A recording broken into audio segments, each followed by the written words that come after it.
Hello বন্ধুরা, কেমন আছো সবাই? তোমরা কি জানো পাকা কলা আমাদের স্বাস্থ্যের সঙ্গে সঙ্গে ত্বক এবং চুলের জন্য কতখানি উপকারী?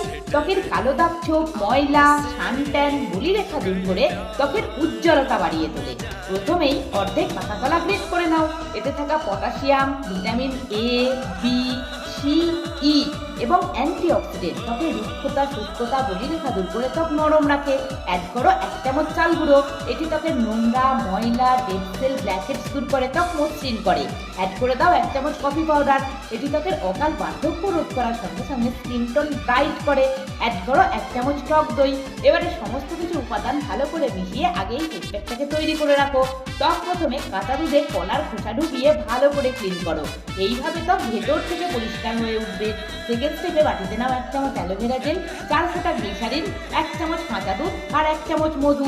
এবার সমস্ত উপাদান ভালো করে মিশিয়ে এই টোনারটিকে পরিষ্কার ত্বকে মেখে নিয়ে 2-3 মিনিট আপওয়ার্ড ডিরেকশনে ম্যাসাজ করো। এতে ত্বকের বলিরেখা দূর হবে, ওপেন পোর্স মিনিমাইজ হবে। এবার মুখ না ধুয়েই ফেস প্যাকটি মেখে 10 মিনিট অপেক্ষা করো। 10 মিনিট পর ত্বক হালকা হাতে ম্যাসাজ করে ঠান্ডা জল দিয়ে ধুয়ে নিয়ে ত্বকের উজ্জ্বলতাটা নিজেই দেখো। আরে না না, ত্বকের উজ্জ্বলতা দেখার পর এটা আবার রোজ ব্যবহার করো না, এটা সপ্তাহে 1 দিনই ইউজ করো। ভিডিও ভালো লাগলে লাইক করে সঙ্গে থেকো। আবার দেখা হবে, ভালো থেকো, টাটা।